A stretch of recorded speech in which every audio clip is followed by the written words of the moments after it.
இந்த காலத்துல நல்லதை சொல்றவங்களே நாட்டுல கொஞ்சம் பேர் தான்டா. அனைவருக்கும் அன்பான வணக்கம். தமிழ்நாடு காவல்துறை சீருடை பணியாளர் தேர்வாணையத்தின் முன்னாள் தலைவராக இருந்தவர் திரு வைகுந்த் IPS அவர்கள் ஒருமுறை பணி நிமித்தமாக வெளியில் செல்லும் பொழுது தனது மகிழுந்து, அதாவது அரசாங்கம் கொடுத்த அந்த காரை தவிர்த்து விட்டு, அந்த காருக்கான ஓட்டுநரை தவிர்த்து விட்டு ஒரு வாடகை கார்ல என்ன பண்றாங்க, அன்றைய நாள் தன்னுடைய பணி நிமித்தமாக வெளியில செய்யறாங்க. ஸோ அந்த டிரைவர் கேட்கும் பொழுது நீ வேணான்னு சொல்லிட்டாங்க, இன்னைக்கு லீவ் எடுத்துக்கன்னு சொல்லிட்டாங்க. அந்த காரை என்ன பண்ணல, அவங்க பயன்படுத்தல. இதற்கான காரணம் என்ன என்று விசாரித்த போதுதான் பாத்தீங்கன்னா, அன்றைய நாள்ல ஒரு சப் இன்ஸ்பெக்டர் செலக்ஷன் அங்க நடக்குது. அதாவது காவல் உதவி ஆய்வாளர் சொல்லுவாங்க, அந்த தேர்வு நடக்குது. அந்த தேர்வு நடக்கிற இடத்துக்கு ஒரு தலைவர் என்ற முறையில என்ன பண்ணோம், வைகுந்த் ஐயா அவர்கள் போறாங்க. அதற்கு முந்தின நாள் பாத்தீங்கன்னா ஒரு சம்பவம் நடக்குது. என்னன்னா, அந்த வைகுந்த் ஐயாவுடைய கார் ஓட்டுநர் என்ன சொல்றாருன்னா, நாளைய தினம் நடைபெற இருக்கின்ற அந்த சப் இன்ஸ்பெக்டர் தேர்வுல என்னுடைய உறவினர் ஒருவரும் தம்பி உறவு கொண்ட ஒருத்தரும் நம்ம கலந்துக்கிறான்னு சொல்றாரு. இதை கேட்ட உடனே பாத்தீங்கன்னா வைகுந்த் ஐயா எந்த பதிலுமே சொல்லல. அடுத்த நாள் என்ன பண்றாருன்னா, அந்த கார் டிரைவரே என்ன பண்றாரு, அவாய்ட் பண்றாரு. அந்த தன்னுடைய கார், அதாவது சொகுசு காரை கூட என்ன பண்றாரு, அரசாங்கம் கொடுத்த சொகுசு காரை அவாய்ட் பண்ணிட்டு வாடகை கார்ல சென்று அந்த தேர்வுல என்ன பண்றாரு, கலந்து கொள்கிறார். எதற்காக என்றால், ஒருவேளை அவர் குறிப்பிட்ட அந்த நபருக்கு வேலை கிடைத்தால், அதாவது அவருடைய பெர்ஃபார்மன்ஸ் படியே வேலை கிடைச்சா கூட வைகுந்த் ஐயா என்ன பண்ணிருப்பாங்க, ரெக்கமெண்ட் பண்ணிருப்பாங்க. ஏன்னா அந்த கார் டிரைவர் அவருடைய ரெக்கமெண்ட்ல என்ன பண்ணிருக்காரு, சிபாரிசுல ஐயாட்ட சொல்லி வேலை வாங்கி கொடுத்துருப்பாங்கன்னு சொல்லி ஒரு வார்த்தைகள் தன்னுடைய நேர்மை கேள்விக்குறியாகி விடுமோ என்ற ஒரே காரணத்தினால தனது ஓட்டுநரையும் தனது மகிழுந்தையும் தவிர்த்து விட்டு வாடகை காரில் சென்றவர் பாத்தீங்கன்னா வைகுந்த் அவர்கள். அது போன்ற ஒரு நேர்மையான காவல்துறை அதிகாரிகளை நமது தமிழக காவல்துறை பெற்றிருந்தது. அது மட்டுமின்றி நீதி அரசர்கள் நிறைய பேர் பண்ணிருக்காங்க, இது போன்ற நிறைய காரியங்களை செஞ்சிருக்காங்க. குறிப்பாக நீதிபதி சந்துரு அவர்கள் பாத்தீங்கன்னா ஒரு 6 வருடமாக உயர் நீதிமன்றத்தில் நீதிபதியாக இருந்தவர். 96,000 வழக்குகளை என்ன பண்ணிருக்காங்க, அவங்க கையாண்டு அதற்கு தீர்ப்பு கொடுத்திருக்காங்க. சாதாரண விஷயம் இல்ல. இதற்கு முக்கிய காரணம் என்ன அப்படின்னா, அவர்கள் தன்னுடைய பணிக்காலத்துல மை லார்டு அப்படின்னு சொல்லி கூட சொல்றதுக்கு அலோவ் பண்றது இல்லையா. அது போல பாத்தீங்கன்னா நிறைய சம்பவங்கள்ல நேரடியாக சென்று, எந்த உதவியாளர் இல்லாம தனியா சென்று அந்த இடத்துல பாத்தீங்கன்னா என்ன நடந்ததுன்னு விசாரிச்சு என்ன பண்ணுவாங்களாம், தீர்ப்பு கொடுப்பாங்களாம். இப்படிப்பட்ட நீதி அரசர்களும் நமது தமிழக மண்ணில் வாழ்ந்திருக்காங்க, உயர் நீதிமன்றத்துல பணியாற்றியிருக்காங்க. சோ இந்த தூத்துக்குடி ஆசிரியர் திருமண்டலத்துல நமக்கும் பாத்தீங்கன்னா கடந்த 1 வருடமாக ஒரு முன்னாள் நீதிபதி அவர்கள் பண்றாங்க இருந்தாங்க. அவர்களை குறித்து நம்மளும் நிறைய சொன்னோம். உண்மையிலே பாத்தீங்கன்னா ஐயா பண்ணிருக்காங்க, நிறைய காயப்பட்டிருக்காங்க. ஆனால் கடந்த சில நாட்களாக பாத்தீங்கன்னா நான் ஐயாவை குறித்து விமர்சனம் செய்யும் பொழுது சிலவங்க என்ன பண்ணாங்க, எதற்காக இப்படி சொல்றீங்க அப்படின்னு சொல்லி கேட்டாங்க. ஆனா அவருடைய உண்மைத்தன்மையும் நாம் சொல்லும் பொழுது நிறைய அவர் ஏற்றுக்கொண்டாங்க. தற்சமயம் பாத்தீங்கன்னா இந்த கார் டிரைவர் விவகாரத்துல ஒரு விவகாரம் ஒளிந்திருக்கிறது, அதையும் நான் வெளிப்படுத்துகிறேன். ஐயா கடந்த காலங்கள்ல ஒரு 3 அப்பாயின்மெண்ட் போட்டாங்க தூத்துக்குடி ஆசிரியர் திருமண்டலத்துல. இது பூதாகரமாக வெடித்தது. உடனே என்ன பண்ணாங்க, அந்த 3ஐயும் கேன்சல் பண்ணிட்டாங்கன்னு சொல்லி என்ன பண்ணாங்க, வலைதளம் மூலமா நிறைய பேர் சொன்னாங்க. அது போல பாத்தீங்கன்னா வெளி தோற்றத்துல அப்படிதான் தெரிகிறது. ஆனால் தற்பொழுது பாத்தீங்கன்னா ஐயாவுடைய கார் ஓட்டுநராக இருந்த திரு சீலன் அவர்களுடைய மனைவி பாத்தீங்கன்னா புதியமுத்தூர் ஜான் தி பேப்டிஸ்ட் பள்ளியில OAவாக ஆபீஸ் அசிஸ்டண்டாக ஒர்க் பண்ணிட்டு தான் இருக்காங்க. இது நிறைய பேருக்கு தெரியல. 3ஐயும் கேன்சல் பண்ணிட்டான்னு சொன்னாங்க. இந்த ஒரு அப்பாயின்மெண்ட் விஷயமும் பாத்தீங்கன்னா நான் ஐயாவுடைய நாலேஜுக்கு போய் கேட்ட பொழுது ஐயா சொன்ன ஒரு காரணம், ஆமாமா நான் போட்டேன், அவன் எனக்கு பாத்தீங்கன்னா கொஞ்ச நாள் கார் டிரைவரா பணியாற்றினாரு, அதனால போட்டேன்னு சொன்னாரு. அப்ப நான் கேட்டேன், ஐயா இப்போ கார் டிரைவரா போடுறது, அதாவது அப்பாயின்மெண்ட் போடுறதுக்கு உங்களுக்கு உரிமை இருக்கு, இருந்தாலும் இப்ப நீங்க போடுறீங்களா 2 டீமும் உங்களுக்கு எதிர்த்து என்ன பண்ணுவாங்க, குரல் கொடுப்பாங்கன்னு சொல்லும் போது ஐயா ஒரு வார்த்தை சொன்னாங்க, கார் டிரைவர் தான் போட்டேன், ஆனா என்னன்னா அந்த பணி நியமனம் பாத்தீங்கன்னா உறுதி பெறாது, 2 டீம் வந்தாலும் அதை தூக்கிடுவாங்கன்னு சொல்லி என்ன பண்ணாங்க, போட்டேன்னு சொன்னாங்க. எனக்கு அப்ப ஆச்சரியமா இருந்தது. ஒரு கார் ஓட்டுநராக இருந்த ஒரே காரணத்திற்காக எத்தனையோ கஷ்டப்பட்ட மக்கள், அதாவது இந்த கம்பேஷன் கிரவுண்ட்ல போடுவதற்கு தகுதியான நபர்கள் இருந்தாலும் தேடி பிடித்து என்ன பண்ணலாம், அதை போடலாம். அப்படி இருக்கும் பொழுது தனக்கு உதவியாக கார் ஓட்டாங்கிற காரணத்துக்காக ஒரு முன்னாள் நீதிபதி இப்படி ஒரு வேலையை கொடுக்கறான்னு சொல்லி ஆச்சரியமா இருந்து என்னோட மனதில் வைத்துக் கொண்டேன். சரி, அவர் என்ன பண்றாரு, அந்த வேலை கண்டிப்பா போயிடுன்னு சொல்லி போடுறான்னு சொல்லி என்ன பண்றாங்க, அது குறித்து விட்டுட்டேன். இந்த 2 அணியினரும் என்ன பண்ணல, அது குறித்து பேசல. அதற்கு என்ன காரணம் தெரியல.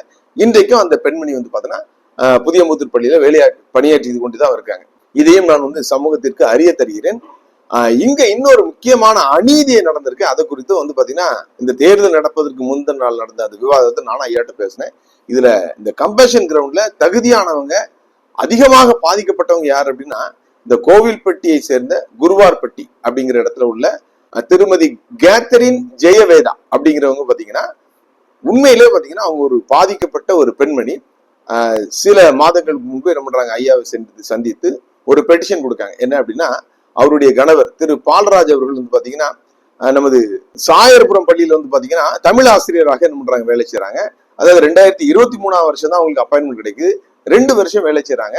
2 வருஷமா என்ன பண்ணல, சம்பளம் கிடைக்கல. அதற்கு பிறகு பாத்தீங்கன்னா சம்பளம் வர்ற டைம்ல அவர் என்ன பண்றாரு, ஒரு இதய வழியால பாதிக்கப்பட்டு மருத்துவமனையில அனுமதிக்கப்பட்டு சிகிச்சை பலனின்றி என்ன பண்றாங்க, இறந்து போயிடுறாங்க.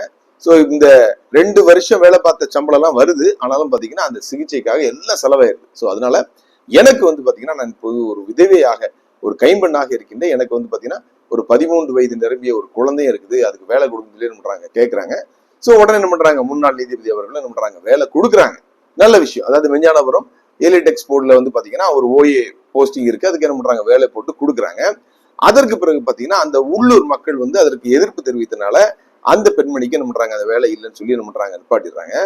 சோ இப்போ வந்து நான் என்ன பண்றேன், அந்த விஷயத்த ஐயாவுடைய நாலேஜ் கொண்டு போறேன். ஐயா வந்து அந்த அம்மா வந்து 1 லட்சம் ரூபாய் கட்டியிருக்காங்க.